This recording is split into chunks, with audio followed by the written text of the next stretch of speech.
Hey folks, Real Honesty with John Ritlin. I'm John Ritlin. We're less than 2 weeks away from WrestleMania, so I figured I'd get in one more WrestleMania themed show. I've done an entire WrestleMania history series covering all the Manias from worst to best in 14 parts, and also did a couple more top 10 best and worst of various Mania moments and whatever. So check those out if you haven't. This is going to be top 10 underrated Mania matches. And the reason I'm doing this is I did cover all the matches already.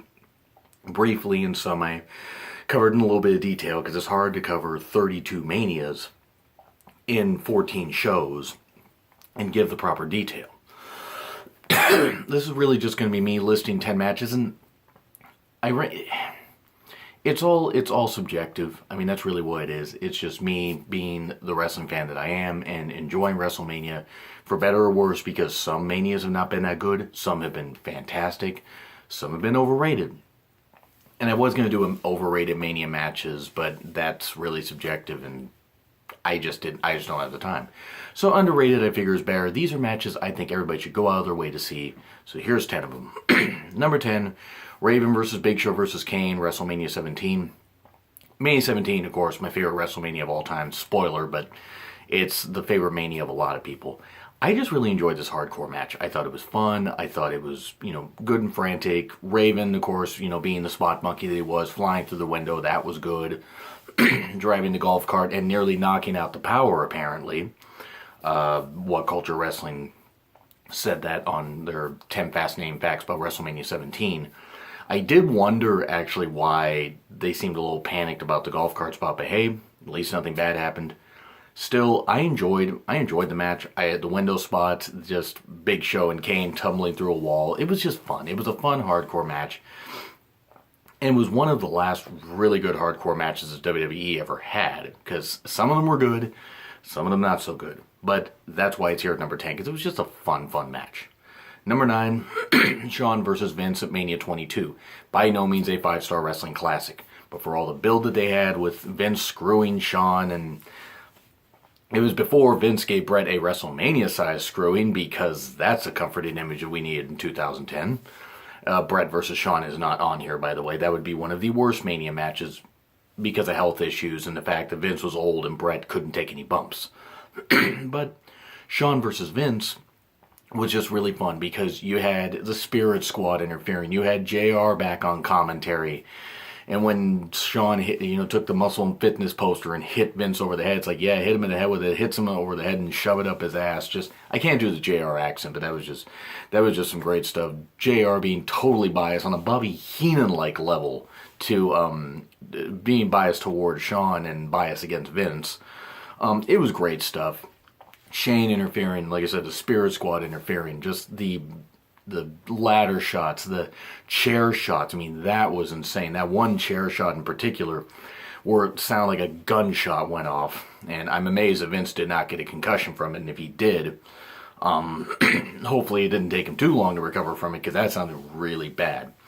But it was just really good. And Shawn leaping off the ladder while Vince is, on a table inside a garbage can, or a garbage can over him, and he's just waiting. As if waiting, and then boom, Shawn hits him, and then Shawn beats him. But it was just such a fun match because the energy was great.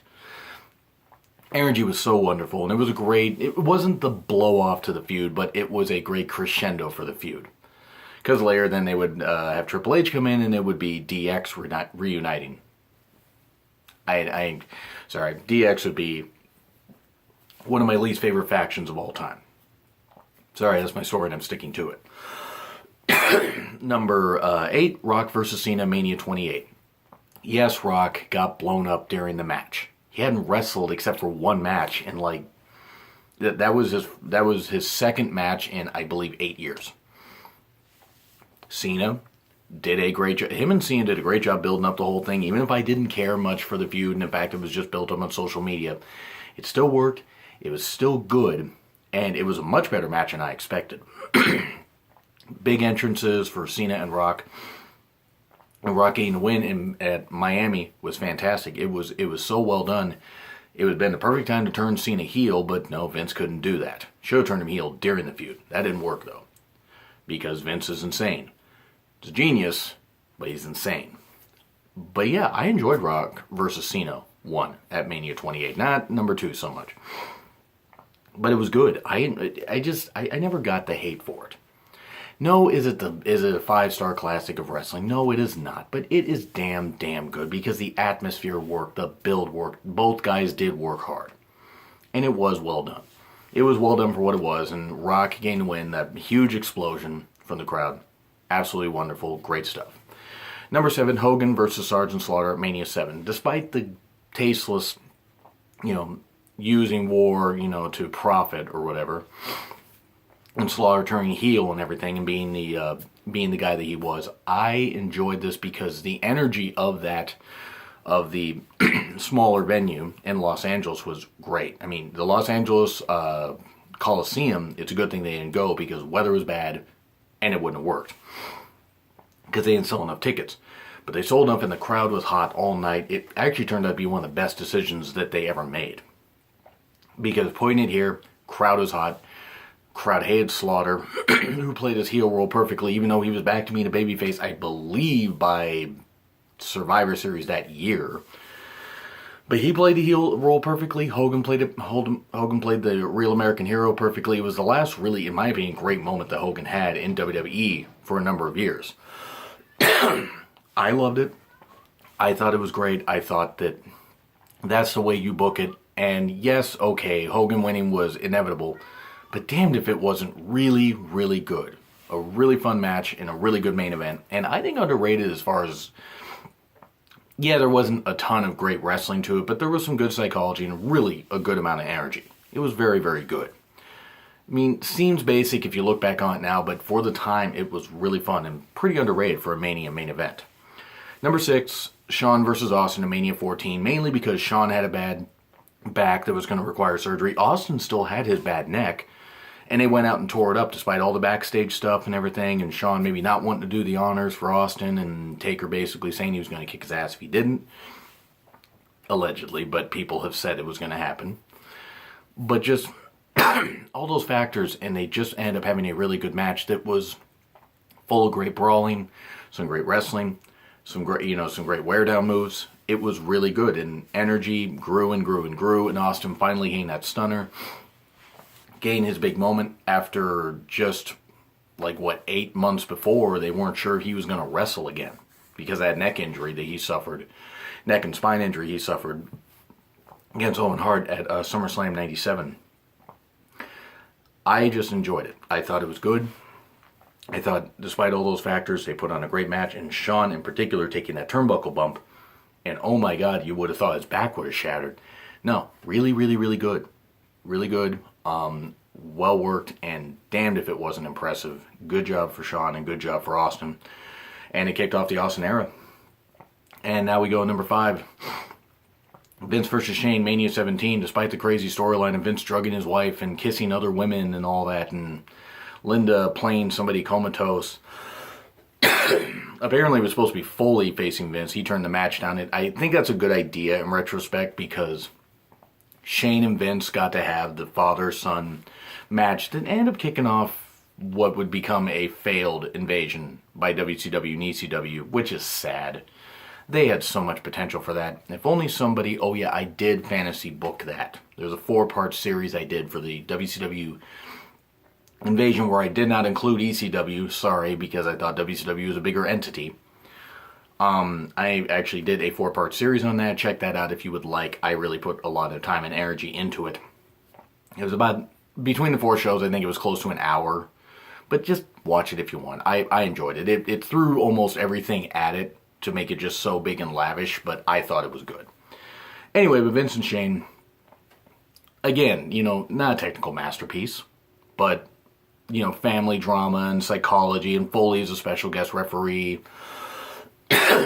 Shane just, being the crazy daredevil that he was, and Vince propping up Linda in the corner on a chair, hitting Shane with a chair, or hitting Shane with a garbage can, and saying that the third time watch this, and then there's Linda, and I mean, you know, I've said it before, but I mean, you know, I get goosebumps thinking about it. Just Linda rising just was like this insane pop, and Shane's like on his knees all out of it. He's like pointing.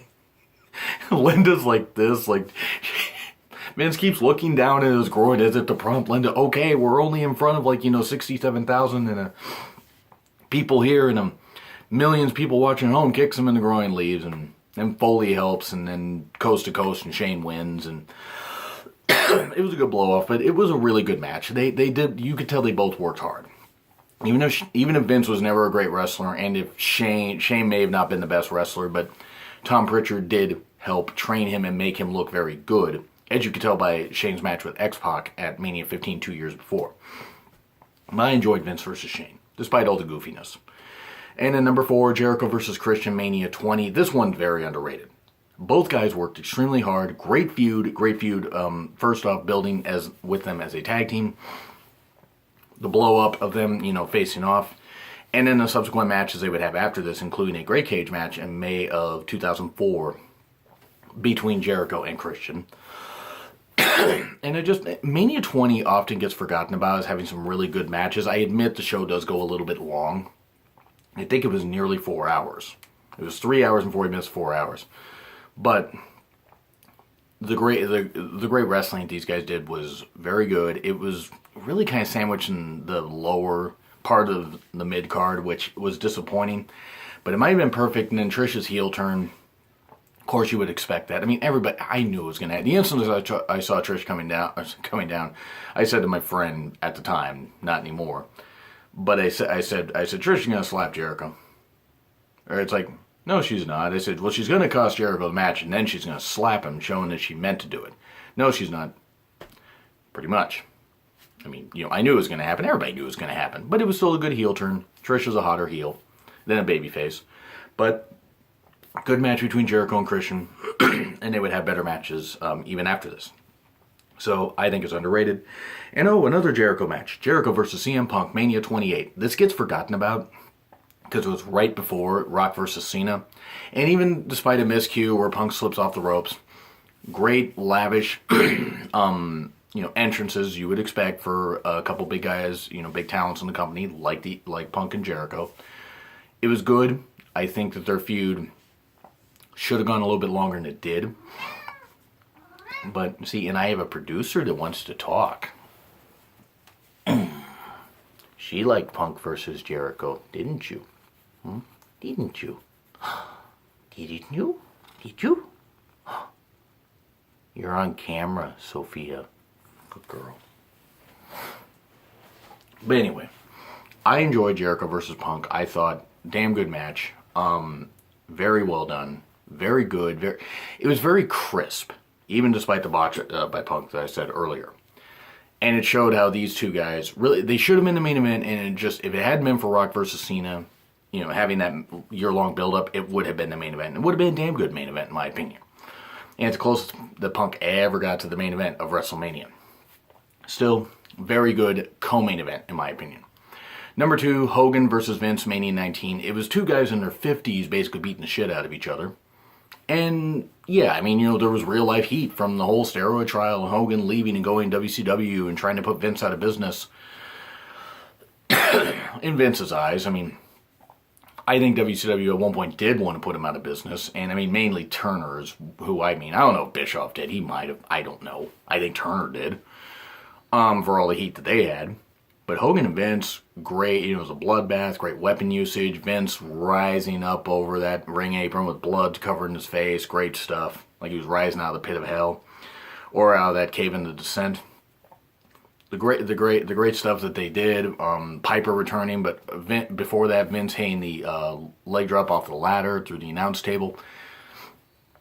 No, it wasn't great. It was probably, as far as work rate, like 2 out of 10. I mean, and I'm just saying as far as wrestling maneuvers, even though Vince hit worked on Hogan's arm by putting it behind Hogan's back and working on the arm a bit. It was just a fun match. It turned into a brawl, and it was damn good. It was just damn good, and it was enjoyable, and it was 100% better than I thought it was going to be, even though both guys were largely immobile at that point. And number 1, Taker versus Ric Flair, Mania 18. Of all of Taker's matches that he had in the streak, I found that this one, as far as like, to me, this is like almost this is top 5 in matches he's had at Mania. It's not as good as Shawn versus Taker 1 at Mania 25, I'll admit that. But it's damn good. It's one of his best. I mean, of the, let's see. Of the 24 matches that he's had, he's, let's see, 24? Yeah, 24 matches that he's had, and he's going to have his 25th match here against Roman Reigns, which Taker's going to lose, sadly, because we can't have nice things, and they won't give up on the Roman Reigns push.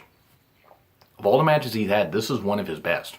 I might even put top 3, because him and Flair just had such a great match. It turned into a brawl, Flair bleeding, Taker bleeding some, huge superplex, Taker having that lengthy entrance, getting to open up his motorcycle and ride down. He did at Mania 17, he did at Mania 18 because of the long entranceway, and just the great work that the guys put in. Flair fighting from underneath and everything, and Flair didn't even think that he deserved that spot, and Taker wanted to work with him.